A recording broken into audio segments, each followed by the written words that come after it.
La Sociedad Española de Radiodifusión presenta... Ser... ¡Viva la radio! Podcast. Siempre. Hola, soy Fernando Bayo y estás escuchando Código de Barras, un podcast de consumo y mucho más.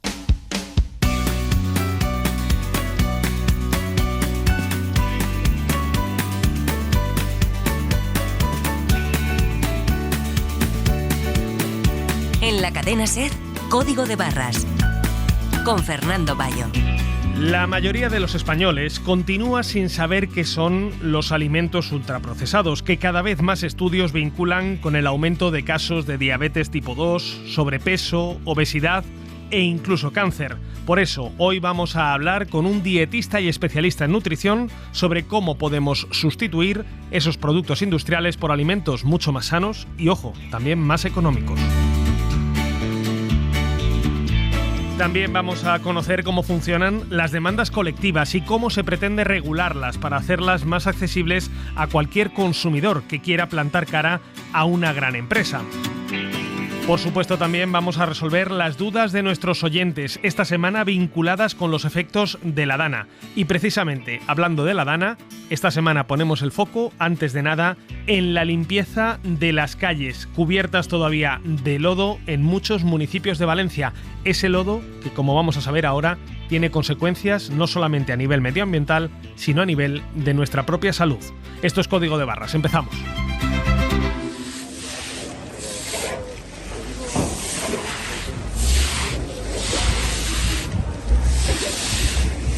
Imaginen una piscina olímpica llena de barro hasta los topes. Pues no una, sino 1.500 piscinas se podrían llenar actualmente con los más de 5 millones de metros cúbicos de lodo que cubren las calles de numerosos municipios en la Comunidad Valenciana. Son esos restos que han quedado de la dana de los que vamos a hablar hoy. Laura Bermejo, ¿qué tal? Muy buenas. ¿Qué tal, Fernando? Es una cantidad ingente de lodo en el que pueden haber, y seguramente hay, componentes tóxicos que pueden llegar a ser peligrosos. Sí, hay que tener en cuenta que esta riada, estas inundaciones han arrastrado absolutamente todo. Lo hemos visto en todas las imágenes que llevamos viendo días. Son enseres, muebles, hasta coches. Hay también productos químicos, materiales que al final, al entrar en contacto con ese agua estancada, se descomponen. Hay desechos industriales, hay hasta medicamentos.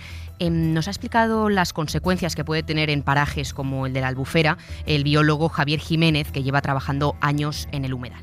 La riada primero ha atravesado poblaciones urbanas provocando ahí el desastre que ha habido, luego ha seguido por zonas industriales y allí la visión pues es de un polígono industrial y un vertedero vaciado en esos campos de arroz, ¿no? Zonas con gran concentración de por supuesto de cañas, pero entre ellas pues residuos, envases de disolventes, de pinturas, de hidrocarburos, un montón de cosméticos, blisters sueltos de todo tipo de medicamentos.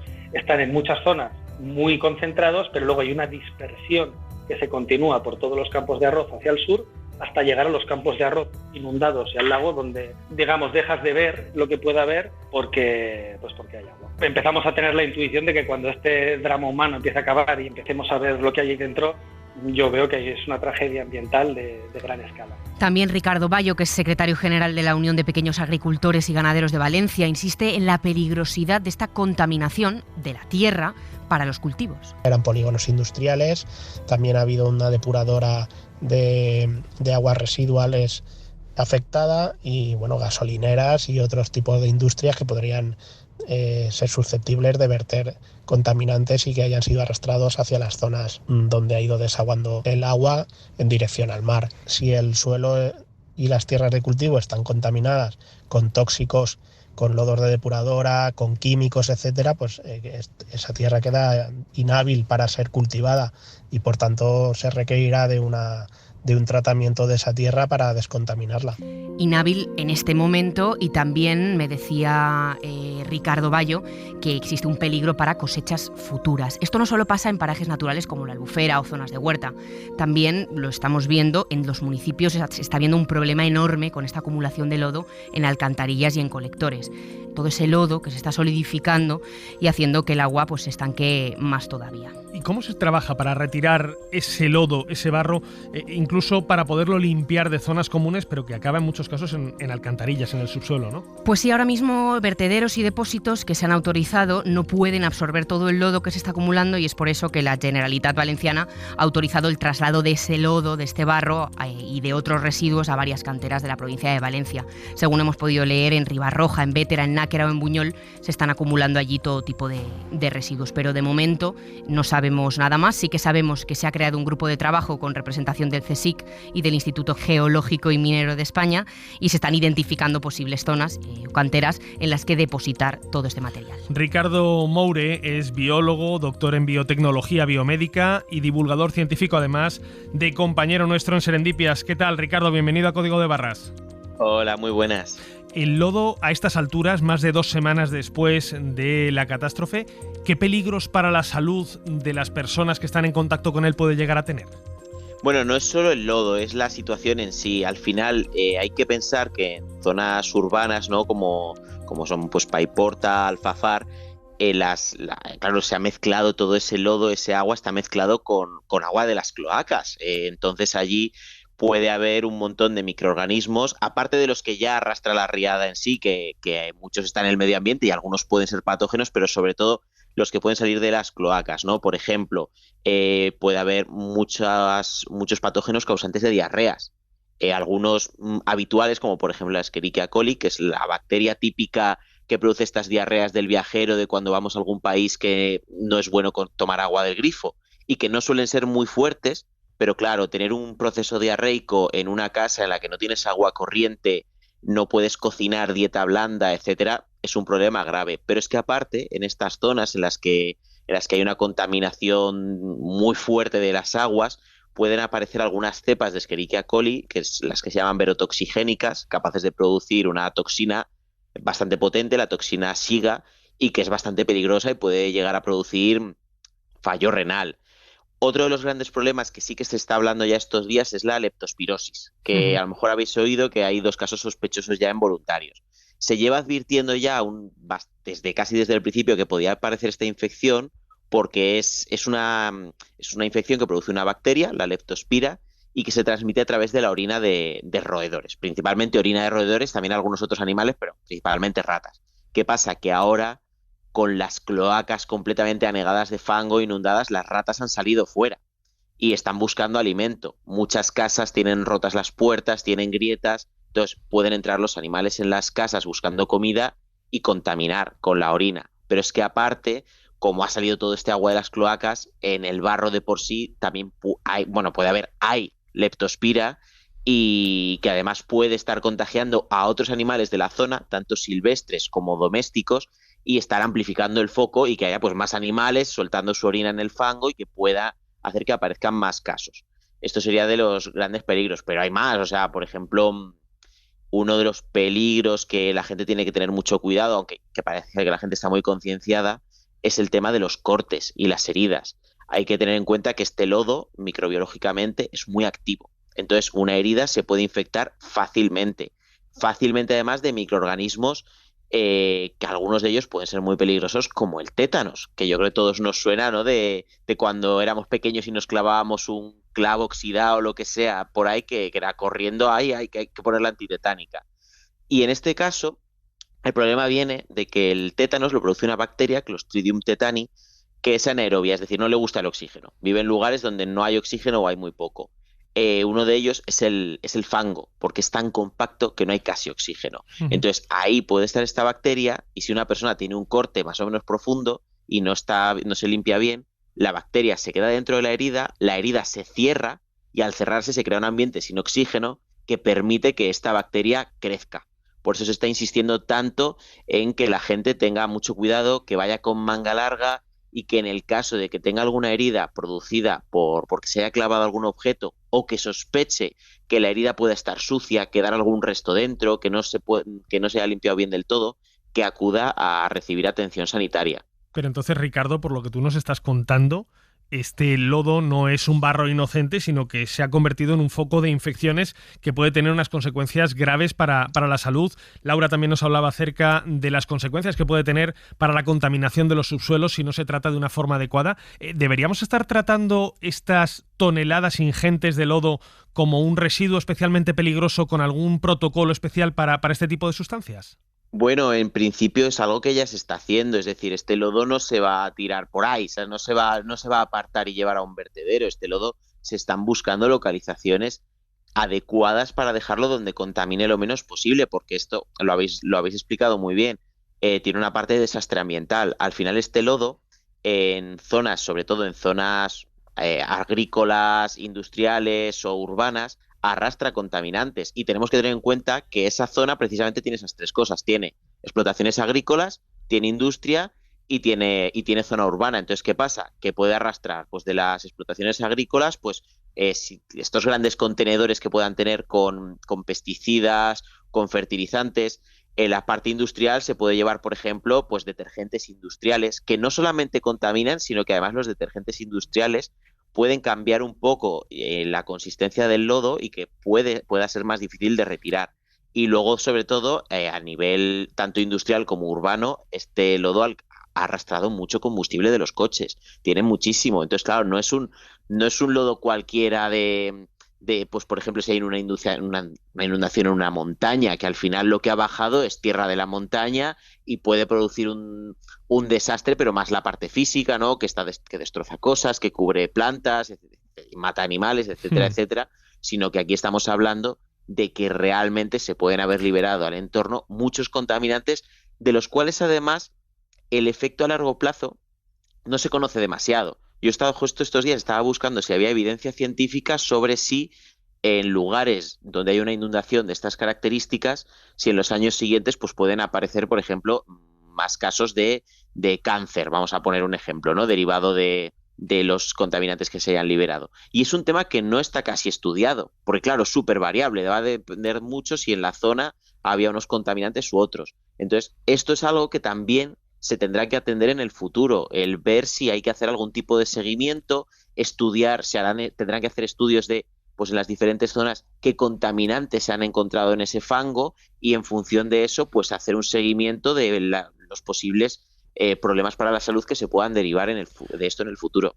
Claro, Ricardo, de todas formas tú decías, esto se está tratando, se está recolectando ese lodo, pero en muchos casos vemos a los propios voluntarios con rastrillos, con escobas, con palas o con máquinas de estas de agua a presión que vierten ese lodo al alcantarillado. Y ya ha habido varias autoridades que han dicho, ojo con esto porque puede llegar a colapsar las depuradoras, los colectores de agua, provocar un problema de salud pública mayor si esas tuberías, si esas canalizaciones quedan obstruidas. Pero claro.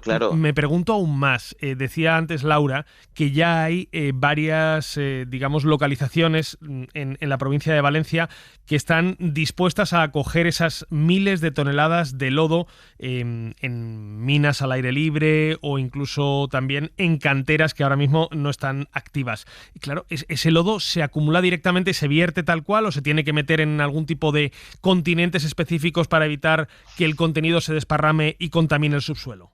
Eso, si te digo, no te lo sé responder. Aquí los científicos siempre tenemos que aprender a, cuando no sabemos, decir, mira, no lo sé. Eso es un tema más de gestión de residuos que corresponde más a personas del entorno de la industria y también de la minería y de la química. No sé exactamente cómo se procesan, pero sí que has dicho, cuando has hablado de lo de las alcantarillas, es muy importante esto, que sí que pueden colapsar, porque hay que pensar que gran parte de lo que va en ese fango son arcillas y las arcillas son bastante impermeables. Entonces, si en cuanto se pierda la parte de agua, ese fango se puede compactar y volverse una masa bastante impermeable. Y hay que tener en cuenta ya no solamente el problema de salud, es que seguimos con lluvias. Entonces, si no tragan las alcantarillas, es más fácil que se inunden las calles.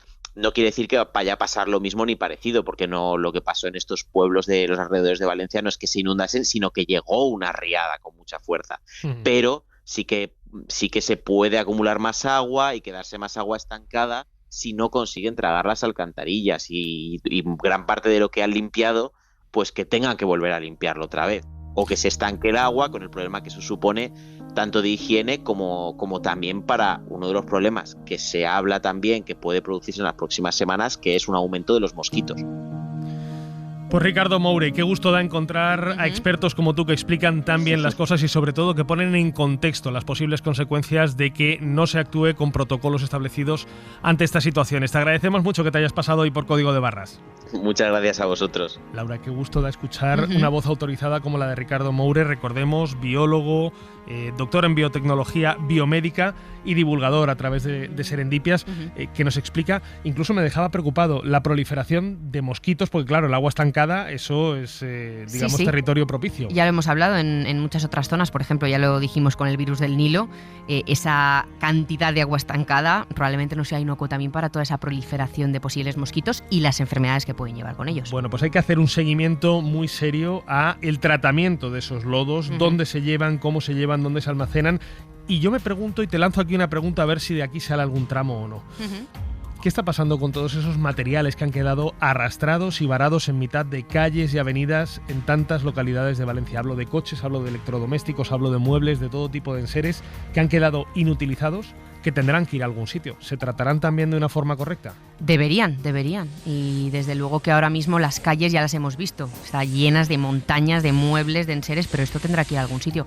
Déjame darle una vuelta a ver qué hacemos. Vamos a rastrearlos, a seguirles la pista, a ver qué pasa con ellos. Ya tienes ahí un encargo para la próxima semana. Laura, gracias. Gracias, Fernando.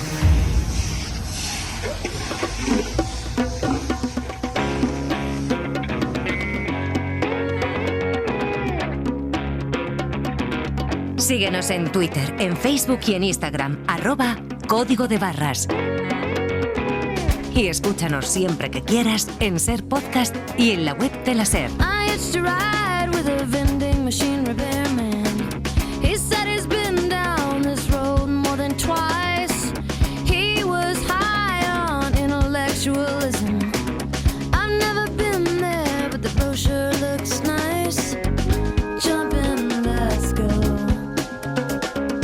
Suscríbete a Código de Barras. Todos los episodios y contenidos adicionales en la app de Cadena Ser y en nuestros canales de Apple Podcast, Spotify, iVoox, Google Podcast y YouTube. Escúchanos en directo en la Ser los domingos a las 6 de la mañana.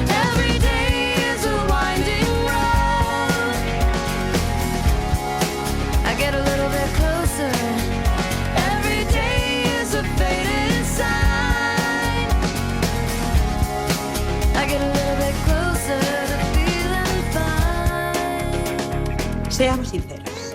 20 millones de dólares es más dinero del que esa gente ha soñado jamás. ¿Ve? Eso sí que me cabrea. En primer lugar, desde las objeciones tenemos más de 400 demandantes y, seamos sinceros, todos sabemos por qué hay más. Puede que no sean personas sofisticadas, pero saben dividir y 20 millones de dólares se quedan en una mierda cuando se reparten entre todos. Erin. En segundo lugar, estas personas no sueñan con hacerse ricas. Sueñan con poder ver a sus hijos nadando en una piscina sin preocuparse si les tendrán que hacer una histerectomía a los 20 años, como a Rosa Díaz, una clienta nuestra, o por si tendrán la columna deteriorada como Stan Bloom, otro cliente nuestro. Así que antes de que vuelvan aquí con otra oferta de media mierda, quiero que piense detenidamente en lo que vale su columna, señor Walker. O en lo que usted esperaría que alguien pagara por su matriz, señorita Sánchez. Y entonces saquen su calculadora y multipliquen ese número por 100. Todo lo inferior a eso es hacernos perder el tiempo. Por cierto, hemos hecho traer esa agua especialmente para ustedes. Es de un pozo de Hinckley. Pedro Jiménez, redactor jefe de Tribunales de la Cadena Ser, ¿qué tal? Muy buenas. Hola, Bayo, ¿qué tal? Sonreías escuchando esta escena de Erin Brockovich, ¿no? Muy bien traído para el tramo que viene ahora. Pues es que sí. Esta magnífica película. Mucha gente no había escuchado o no llegamos a escuchar nunca hablar acerca de las demandas colectivas hasta que vimos esta película en la que recordemos la historia de esa activista que logró doblegar en los tribunales de California a la poderosa compañía del gas y la electricidad del Pacífico y obligarla a pagar cientos de millones de dólares a los afectados por la contaminación de las aguas. Es el mejor ejemplo quizás de cómo funcionan esas class actions, esas demandas colectivas que han tenido más desarrollo en Estados Unidos quizás, pero también aquí en España, Pedro, donde recordamos casos, ¿no?, de demandas colectivas como la interpuesta a Fórum Filatélico, la de las cláusulas suelo o más recientemente el caso del Dieselgate. Recuérdanos, para empezar, ¿cómo funciona una demanda colectiva? Pues una demanda colectiva cambia el modelo que conocemos en España hasta ahora. Es decir, no hay que buscar al cliente, sino que el cliente, aunque no quiera, forma parte de esa acción judicial que se va a presentar generalmente contra una gran empresa, una gran tecnológica, un, digamos, entre comillas, oligopolio. Es decir, hay una unidad de actuación por parte de todos los consumidores que se han visto afectados por esa decisión de esa gran empresa. Y ojo, Fernando, nos baladí porque estamos hablando de que los potenciales clientes en España son 46 millones, porque en España hay 46 millones de consumidores. ¿Cuál es la diferencia? Pues que con las acciones colectivas no hay que buscar a esos clientes, sino que esos clientes ya forman parte de esa gran acción judicial contra el daño que se haya producido, y son ellos los que tienen que renunciar expresamente y los que tienen que tomar esa decisión de no formar parte de esa acción judicial. ¿Quién puede interponer una demanda colectiva? ¿Hace falta que se agrupen de alguna forma? Y no sé si ese proceso tiene alguna especificidad en cuanto a los casos que se puedan plantear ante un tribunal. Pues a ver, la legitimación activa, quien puede hacerlo son las acciones de consumidores y usuarios, y aquí es donde encontramos el primer problema que pone en valor precisamente esa necesidad, ¿no?, de tener acciones colectivas, porque las asociaciones de consumidores y usuarios son por lo general entidades sin ánimo de lucro, no cuentan con grandes recursos para interponer estas acciones colectivas contra gigantes del mundo empresarial. La banca no financia este tipo de acciones judiciales, y por eso al final el consumidor se encuentra solo ante el peligro. Él solo con su abogado tiene que pelear contra una gran empresa, ¿no? Por eso tienen todo el sentido del mundo estas acciones de clase, ¿no?, que puedan entrar a funcionar en países como España. Ahí ya entramos, yo creo, en el terreno más interesante, ¿no?, de estas acciones de clase, ¿no, Fernando? Que son ventajas e inconvenientes, ¿no? O sea, yo creo que las acciones de clase son un instrumento legal que permite igualar fuerzas. O sea, ya no va a pelear David contra Goliat, sino que va a ser Goliat contra Goliat, porque un gran fondo financia un procedimiento judicial que cualquiera de nosotros no podemos financiar, porque nuestra capacidad económica alcanza una serie de peritos, una serie de abogados, una serie de costes de un procedimiento judicial largo y dificultoso que no pueden igualarse a los peritos y a los equipos de abogados con los que puede contar una gran empresa. Además, es un instrumento legal que ya a las empresas las pone de uñas, dice, oye, ojo, que tengo esto. Entonces el efecto disuasorio ya es brutal para que las grandes empresas tomen según qué decisiones que puedan afectar al consumidor. Lo vuelvo a subrayar, 46 millones de consumidores. En el plano judicial, que es lo que a mí me toca, los jueces aplaudirían con las orejas. ¿Por qué? Porque no van a tener 200.000 casos repartidos por toda España, sino que un único juzgado, un único juez va a llevar un asunto donde va a haber un abogado frente a otro abogado. Aquí están muy de moda las acusaciones populares, ¿no? Acusación popular de no sé quién, acusación popular de no sé cuánto. 200 abogados para un único asunto. Desatasca el tema judicial, ¿no? O sea, las ventajas están claras y luego es verdad que hay inconvenientes. Hoy hablamos de demandas colectivas en Código de Barras porque tú me contabas que el Congreso de los Diputados ha estado tramitando hasta hace pocos días una normativa, una transposición de una directiva europea que, por cierto, llega con 2 años de retraso, que pretende regular estas acciones colectivas, estas demandas conjuntas de numerosos clientes. ¿Qué ha pasado con esa tramitación? Bueno, la aritmética parlamentaria. El Parlamento, el Congreso está absolutamente fragmentado y los intereses de unos no son los intereses de otros, ¿no? Entonces, los socios de gobierno, salió una ley del Ministerio de Justicia transponiendo esa directiva de la que tú nos hablabas del año 22, que era pionero en Europa. De hecho, yo creo que nuestro invitado puede ahondar todavía más en lo que yo estoy diciendo, pero el problema es que ese sistema híbrido de opt-in y de opt-out, del que luego hablaremos, a la banca, a la COE, al sector económico, lo pone nervioso. Hablábamos antes de las ventajas, pero estos son los inconvenientes que ellos han puesto encima de la mesa. Bueno, el temor a que una acción colectiva termine obligando al cierre de una gran empresa o de una empresa estratégica en España, ¿no? Este miedo ha ido calando entre los distintos grupos parlamentarios y, claro, pues ese texto inicial, a fuerza de enmiendas, se ha terminado desfigurando hasta el punto de convertirlo en un auténtico Frankenstein que no entendía nadie y que además no tenía ningún tipo de utilidad. Y entonces los socios parlamentarios han preferido sacarlo de esa ley de eficiencia procesal, que era donde iba a ir, y intentar tramitarlo de manera autónoma para llegar a un acuerdo. Pero de ese trámite yo creo que nuestro invitado sabe mucho más, ¿no? David Fernández, CEO de Scariamen, despacho líder en el creciente sector de las demandas colectivas. ¿Qué tal? Bienvenido a Código de Barras. Muchas gracias por invitarme a vuestro programa. Antes de nada, ¿te sientes como Erin Brockovich en España? No. Bueno, en determinadas situaciones sí. Sí, ¿no? Es cierto que cuando empecé con estos casos fue en el año 2007-2008 en un despacho de abogados tradicional y recuerdo el primer caso fueron 400 familias que lo habían perdido todo en la compra de una casa y fuimos en modo Erin Brockovich, es decir, un modelo de negocio totalmente a éxito, asumiendo el coste, el riesgo de la demanda, y tras 8 años de pleitos pues lo ganamos. Y sí, el momento ese de darle el cheque a las personas que lo habían perdido todo y lo recuperaron, pues sí me sentí un poquito Erin Brockovich cuando gana su caso. ¿Por qué cuesta tanto regular en España el sistema de demandas colectivas cuando en otros países de Europa está perfectamente regulado y funciona bien? Bueno, voy a intentar ser lo más políticamente correcto. No lo seas. Bueno, al final pasa lo de siempre, ¿no? Que los malos tienen mucho poder y no les interesa que haya un sistema de acciones de clase eficiente. Hemos de recordar que en España hay un sistema de opt-in actualmente. Yo trabajo dentro de ese sistema opt-in, ¿no? Sistema opt-in. Explícanos de una forma sencilla en qué consiste un sistema opt-in. Un sistema opt-in es un sistema de inclusión, donde, te voy a poner un ejemplo, nosotros ahora mismo estamos liderando una demanda muy importante para el sector ganadero español contra las grandes industrias lácteas, que es el cártel de la leche. Nosotros vimos ese caso, una resolución de la CNMC, donde tuvimos que acudir al mercado y ir granja a granja explicando el caso a nuestros clientes y pidiéndoles que se unieran a nuestra demanda. ¿Vale? Es ese sistema opt-in. Y ese sistema existe hoy en España. ¿Qué ocurre? Que una empresa como la mía, o cualquier empresa de servicios jurídicos que se dedique a este mercado, tiene que hacer sus números, tienes que hacer tus presupuestos, sobre todo cuando vas en un modelo de negocio a éxito donde asumes el riesgo, donde asumes las costas, ¿no? y asumes todos los costes de unos presupuestos que son muy elevados. O sea, estos presupuestos superan los 5, 6, 7 millones de euros. Y como decía Pedro, ningún banco te financia con esto. No, ningún banco te financia esto. Tienes que acudir a financiación especializada, normalmente en Reino Unido, Estados Unidos, que son los países donde más ha evolucionado este tipo de casos. ¿Qué ocurre? Que una empresa como la mía tiene que analizar muy bien el caso en el que entra. ¿Por qué? Porque tienen que dar los números. Y es ahí donde entra en juego el sistema opt-out, ¿vale?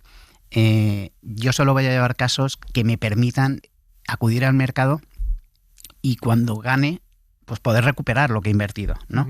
Pero claro, yo no puedo ir al mercado a casos, imagínate, de daños de 50 euros por persona o 20 euros por persona. ¿Por qué? Porque son antieconómicos, ¿vale? Y es ahí donde entra en juego el sistema opt-out.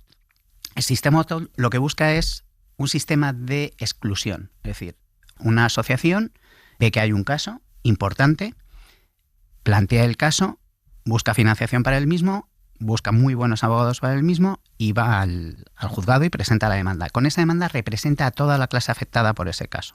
Con lo cual, solo aquellos que decidan no estar dentro de esa demanda saldrán. Este sistema ya existe en países como Reino Unido, como Portugal, como Holanda. Y en esos países se ha establecido para determinadas materias. En España, por ejemplo, se ha abierto a todo tipo de materias. Está abierto para casos de competencia, está abierto para casos bancarios, para mala praxis. O sea, es un sistema que aborda prácticamente la totalidad de los casos que puedan darse, ¿no? Independientemente de la materia que sea. Y además, lo que ha hecho ha sido de una manera, por eso te decía que es un sistema híbrido donde mantienen el sistema opt-in y introducen el opt-out con una serie de matices. Lo intentan limitar. O sea, dicen que el sistema opt-out funcionará para aquellos casos de cuantía inferior a 3.000 euros. Y yo creo que está muy bien estudiado, está muy bien planteado, pero los grandes intereses, las grandes empresas españolas, pues no están muy por la labor. Ponme un ejemplo de alguna demanda opt-out de la que vosotros ya estéis trabajando en otros países, no en España, donde no está regulado. Sí, mira, nosotros tuvimos la oportunidad de trabajar con un gran despacho americano, Hausfeld, 2 acciones de clase en Portugal, lo cuento porque es público, contra Apple y contra Google, ¿vale?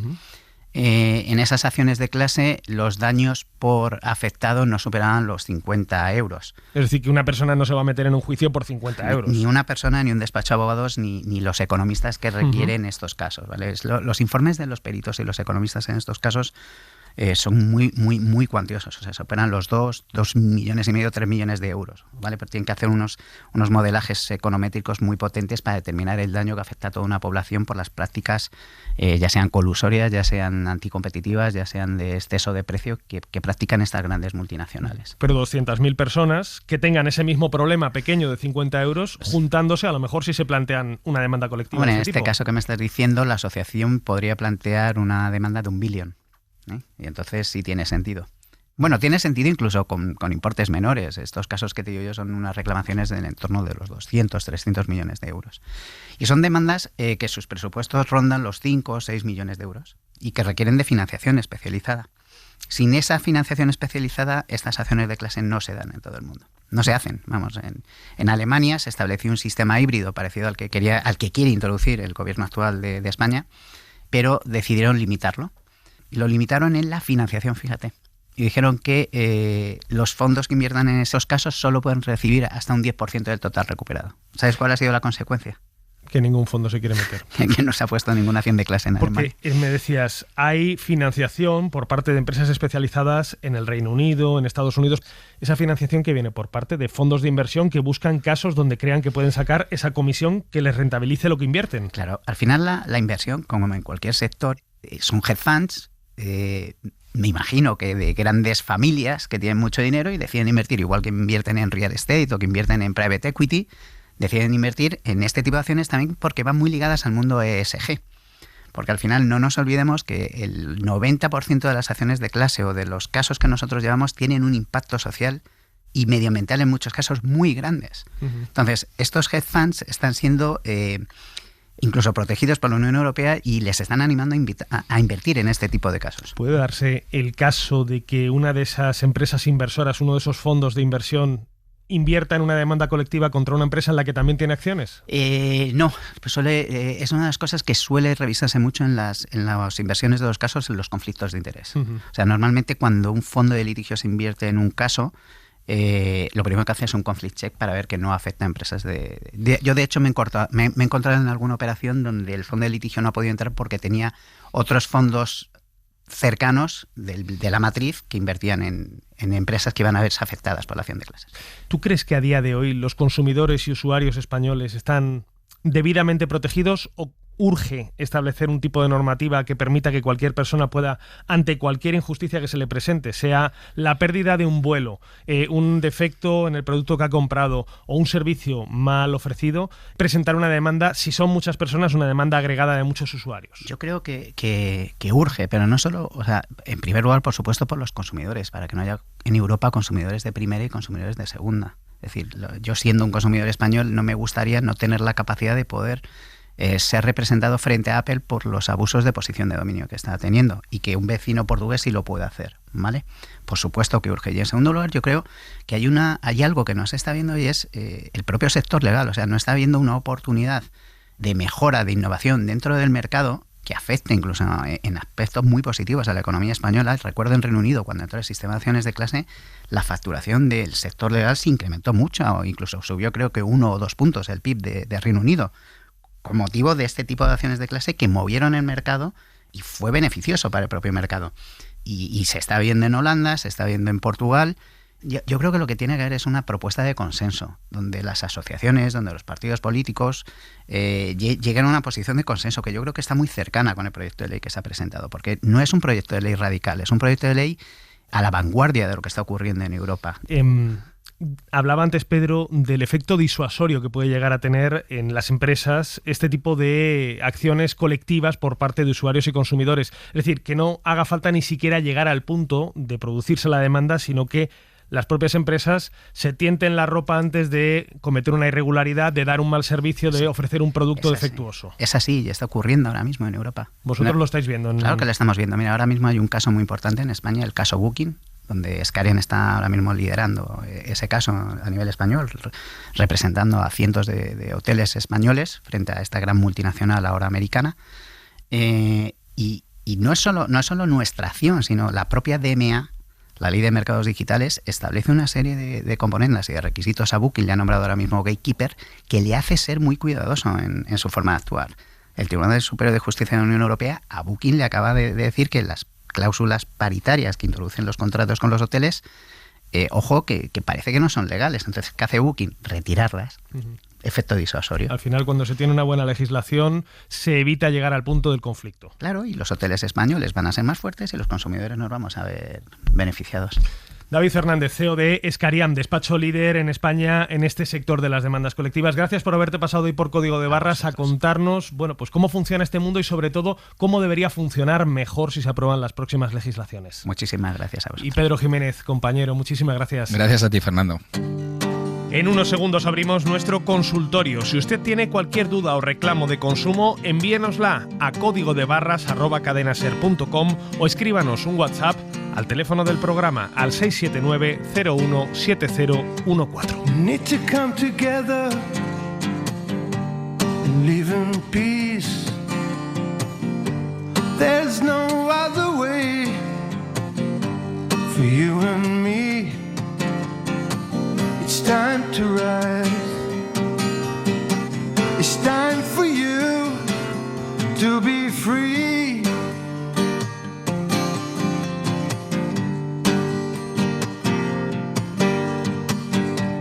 Living under pressure, a world of greed, longing for escape, to do as we please. It's time to rise. It's time for me to be free.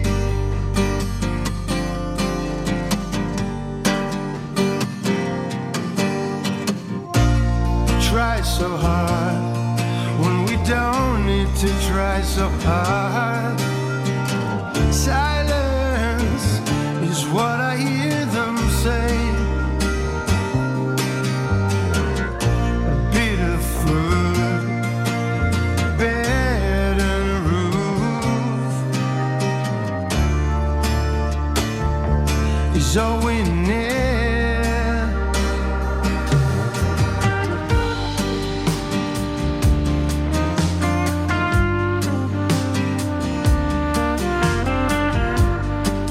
Abrimos ya nuestro consultorio esta semana con Francisco Rodríguez, responsable jurídico de Consumes. Francisco, ¿qué tal? Bienvenido a Código de Barras. Gracias, muchas gracias a vosotros y encantado de estar de nuevo. Esta semana, Francisco, vamos a tratar de resolver algunas dudas que nos han llegado por parte de oyentes del programa desde la provincia de Valencia. Varios de ellos, afectados por la DANA, quieren saber si podrían retrasar o incluso congelar, nos preguntan, el pago de hipotecas y créditos debido al impacto económico de la catástrofe en sus ingresos. Pues aquí el principio general es que hay que cumplir los contratos que se firman, aunque sea de financiación o no de financiación y se haya abonado todos los bienes o todos los servicios desde el primer momento. Pero, tal y como comentábamos, también se ha aprobado normativa específica para facilitar a todas las personas afectadas la suspensión o paralización de los contratos de financiación o incluso de préstamo de hipotecario de las viviendas adquiridas y afectadas por estos hechos. Con lo cual sí que van a tener unos plazos, una moratoria, en la que, por ejemplo, pagarán únicamente intereses y luego suspender o reiniciar el pago de ese crédito o esa financiación para la adquisición o bien de la vivienda o bien de los artículos o incluso los vehículos que hayan podido adquirir. Pero sí que se ha previsto en esta normativa específica precisamente por los hechos ocurridos en la DANA.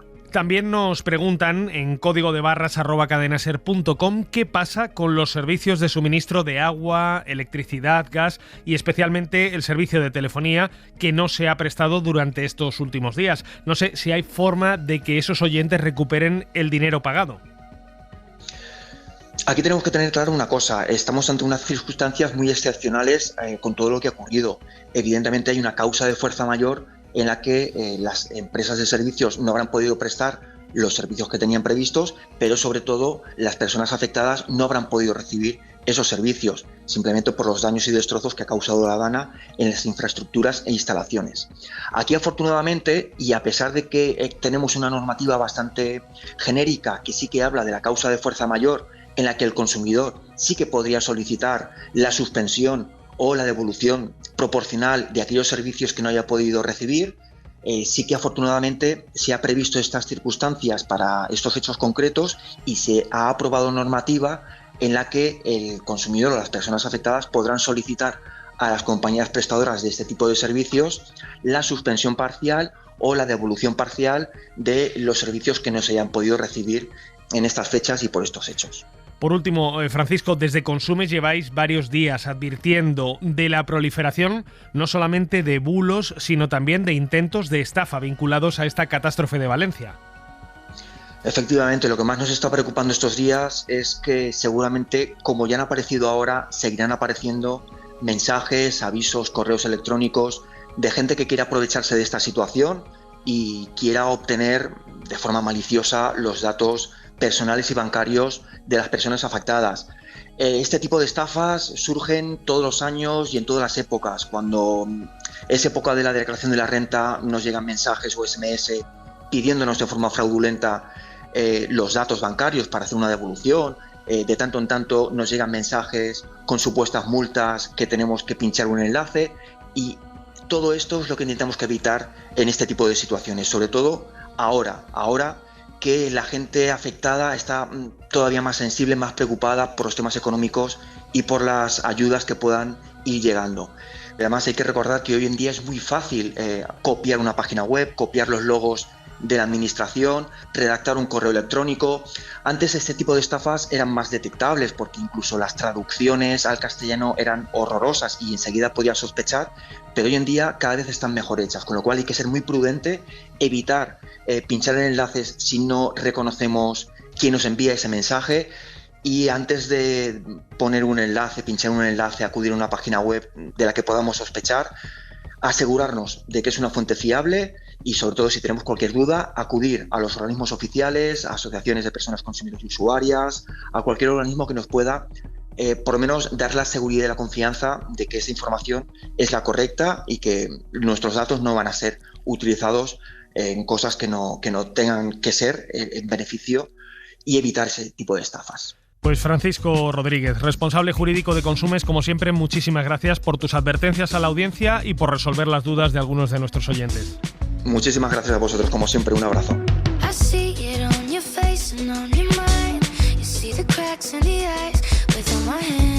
En Código de Barras resolvemos tus dudas y consultas. Escríbenos a códigodebarras@cadenaser.com o déjanos tu mensaje en el 679 017 014.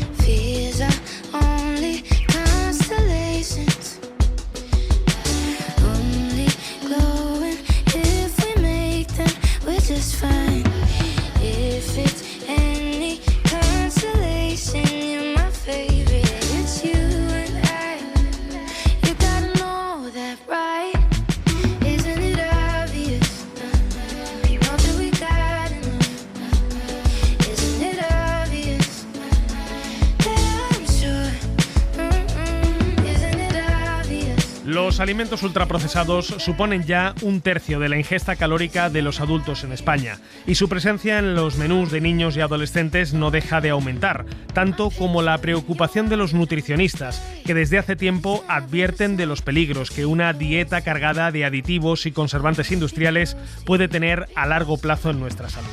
Por eso hoy hemos querido llamar a Sergio Frutos, dietista y divulgador en materia de nutrición, a través del perfil @coachfrutos y autor del libro Aprende a comprar. Sergio, ¿qué tal? Bienvenido a Código de Barras. Muy buenas, encantado de estar en esta entrevista.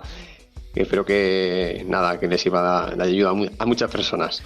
Dices en tu libro que hacer la compra se ha convertido en una tarea demasiado compleja para la mayor parte de la población. ¿Por qué? Al final venimos de lo que era comprar en el mercadillo de pueblo, y ahora cada vez pues tenemos que acudir con mucha más frecuencia a los supermercados, a las grandes franquicias, y ahí la mayoría de alimentos ya se convierten en productos con etiquetas que son muy difíciles de leer. Entonces ahí está la problemática. O sea, dirías que a día de hoy compramos más productos que alimentos. No sé cuál es la diferencia exactamente. Si hablamos de productos que ya están procesados y no de alimentos frescos, o cuando tú remarcas esa diferencia, ¿a qué te refieres exactamente? Sí, al final la terminología no difiere mucho, pero sí que, para que nos entendamos mejor, un alimento pues podemos llamar aquel nutriente, ¿no?, que apenas está procesado, y en cambio el producto como tal es el mismo alimento, lo mismo, pero se ha procesado o se le añaden conservantes, o se ha manipulado, se ha envasado, tiene un etiquetado. Digamos que el alimento es más clásico, por ejemplo, una pechuga de pollo, y un producto podemos llamar aquel paté de pollo, por ejemplo, un fiambre de pollo. Ya. Sergio, en la portada de tu libro, Aprende a comprar, vemos un carro en el que se introducen numerosas etiquetas de productos que seguramente para ti son familiares, pero para la mayoría de los consumidores no tanto.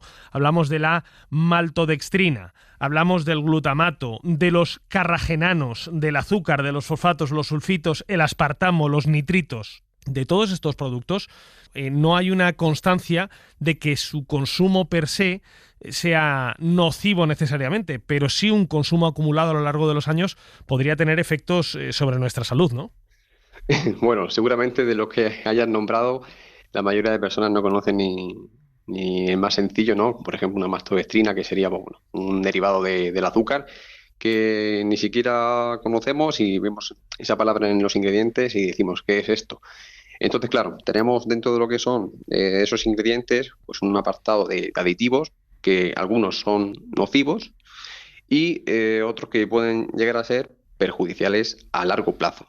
Tenemos una agencia, la EFSA en Europa, que va regulando los aditivos y va regulando las dosis que se van incluyendo en los alimentos. Pero claro, al final no tenemos un estudio de cuánta cantidad de aditivos de este tipo está consumiendo esa persona a largo plazo, y ese es al final un poco las dificultades de lo que es la prevención del consumo de ese tipo de sustancias, que al final tienen una utilidad en el alimento, como por ejemplo que perdure mucho más tiempo, que organolépticamente sea más agradable, pero claro, son seguros a día de hoy, pero y de aquí a unos años la tolerancia de consumir sucesivamente ese tipo de aditivos, por ejemplo, nos va a llevar a un problema, por ejemplo, a nivel digestivo.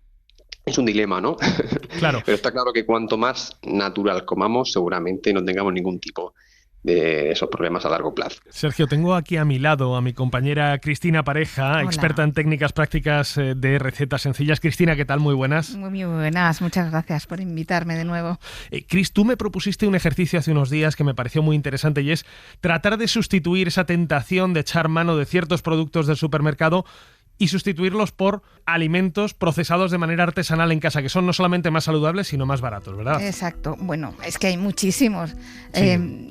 Hay que tener un poquito de ganas y arrancar, porque estos ingredientes con los que están hechos estos productos, que tranquilamente los cogemos de la estantería del supermercado, es que los podemos hacer con poco tiempo, con pocos ingredientes y con un poquito de ganas. Sergio, ¿tú alguna vez has probado el ketchup artesanal? Nunca, pero sí que he llegado a probar ketchup que se parecen a un artesanal y además con ingredientes más saludables. Pues mira, aquí Cristina nos ha traído una receta de ketchup artesanal para que no tengamos que comprar ese bote que, si lo giramos y miramos la etiqueta, te aseguro que asusta, Cristina, asusta, ¿verdad? Sí. Cuéntame, ¿cómo funciona ese ketchup artesanal que nos has preparado? Bueno, es un ketchup realmente fácil de hacer porque tiene como dos partes, ¿no? Lleva una parte de... sí que es verdad que hay que cocinarlo un poquito más, una serie de ingredientes como especias, una serie de especias. Las especias son 2 clavos de olor que todos tenemos, unos granos de pimienta de Jamaica que también encontramos, cucharadita de pimentón de la Vera y cucharita de pimentón de la Vera ahumada, que además lo tiene y no lo usa. Sí. Y entonces, ¿no? ¿Cómo tenemos que hacer? Ponme un ejemplo, a ver si este fin de semana a mí me da por preparar ketchup. Venga. Bueno, la primera parte es sofreír, aparte hay que tener ajo, que son 2 dientes de ajo, una cebolla y un pimiento tipo California. Ese pimiento nos sirve para arrancar el sofrito, una pizca de sal, todo picado fino, y hacemos como un sofrito. Molemos las especias, ojo al truco, que podemos envolverlas en un papel como es un clavo de olor, lo que hacemos es envolverla y machacarla con la parte plana del cuchillo. Ajá. Entonces ya tenemos las especias molidas, ¿sabes? Vale. Hay que añadir una cucharadita de tomate concentrado, un par de cucharaditas de miel, que ese es el azúcar, o sea, es como una salsa agridulce especiada muy rica, y el vinagre, que son como medio vaso, 80 gramos o mililitros de vinagre de vino blanco. Sal, y cocinamos durante un buen rato hasta que todo eso se reduzca y se concentren los sabores. Cuando está todo esto hecho, añadimos 1 kilo de tomates tipo canarios triturados y se sigue cocinando hasta reducir a la mitad o menos. Entonces, ahí está el truco, base de esta receta, que no se debe triturar, solamente se debe colar. Si trituras, se vuelve blanquecina la salsa, y si lo cuelas, se queda rojiza. Entonces, ese tono de ketchup que estamos esperando encontrar en la salsa que hemos cocinado, lo vamos a encontrar cuando lo colamos y no cuando lo trituramos. Uh-huh. Si lo trituramos, eso es un truco muy bueno, ¿eh? Sergio, te has quedado con la receta, ¿no? Tienes que, bueno, lo tomo nota, por supuesto, para probarla, sí. Que seguro que mucho mejor que los ketchup industriales que vemos siempre en las estanterías del súper. Por supuesto. Oye, Cristina, también tú me propusiste 2 recetas que están vinculadas. Yo la verdad es que no sé muy bien cómo vincularlas, salvo que me hiciera un sándwich con ellas, pero tú me vas a explicar cómo el queso crema casero y el fiambre de pavo. A ver, cuéntame cómo empezamos con el queso crema. Lo voy a contar muy deprisa porque es muy fácil. En 1 litro de leche fresca la calentamos ligeramente hasta el punto que metemos el dedo y aguantamos el calor. Ese es el momento en el que hay que retirar la leche del calor. Añadimos el jugo de medio limón, lo esparcimos bien por toda la leche y esperamos a que esto se enfríe. Habrá cuajado, ese cuajo se retira y se coloca sobre un colador y a su vez sobre una tela de cocina para que escurra bien. Se guarda en la nevera y un día entero escurriendo todo el suero, la parte sólida de la parte de la del suero. Y entonces ahí está el vínculo de una receta a otra. El suero se puede utilizar para marinar esa pechuga de pavo o esa pechuga de pollo o esa carne blanca, ¿no? Ese suero sirve, ablanda la carne y además puedes añadir la ralladura de limón para aprovechar el limón del queso de Burgos. O sea, nada se desaprovecha en tu cocina. No. Esa ralladura del limón se añade en esa marinada con unas láminas de ajo. Esa marinada se deja en la nevera un día entero y bueno, puedes hacer después el fiambre, ¿no? Con una serie de especias, con una cucharadita de orégano, jengibre, pimienta, ajo en polvo, sal. Lo remueves con una cucharadita de aceite, haces una pasta. Y bueno, antes tienes que sacar esa pechuga de pavo de la marinada, secarla bien, rebozarla con esa masita que acabo de contar. Y bueno, todo eso va en relación en la cocción al peso. Si pesa 1 kilo, es 1 hora de cocción a 175 grados.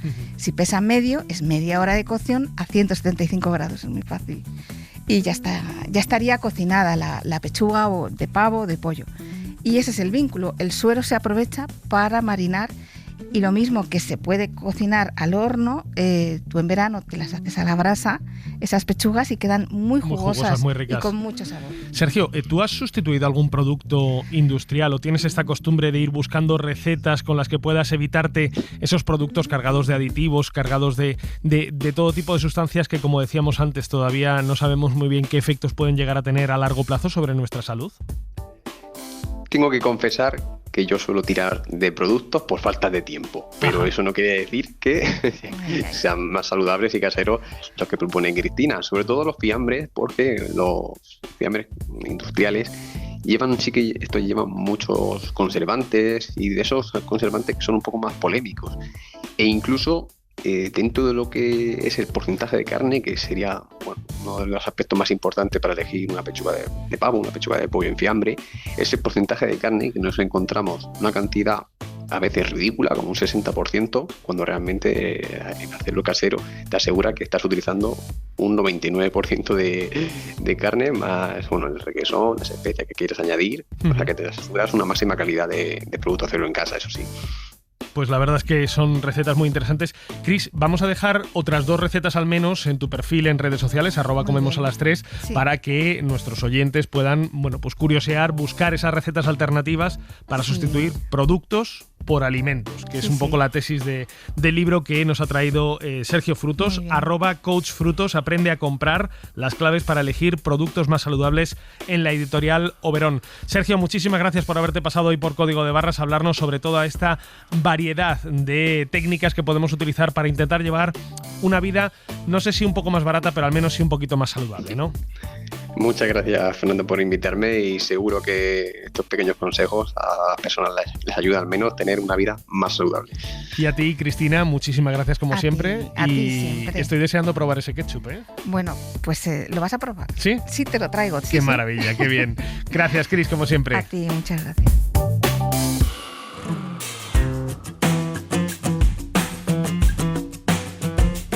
de Barras.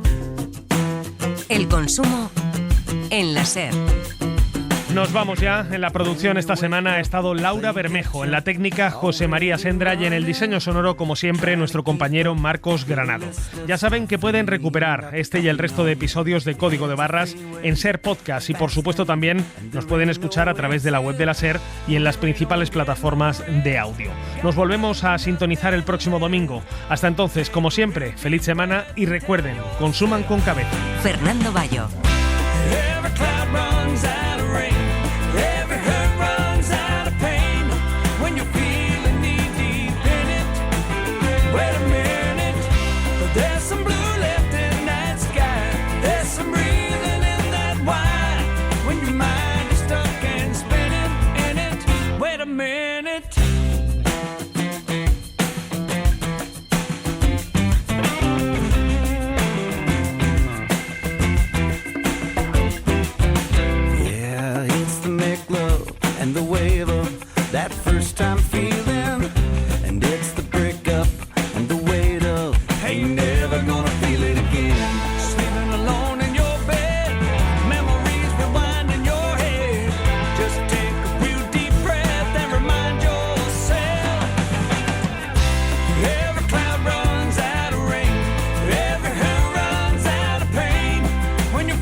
Cadena SER.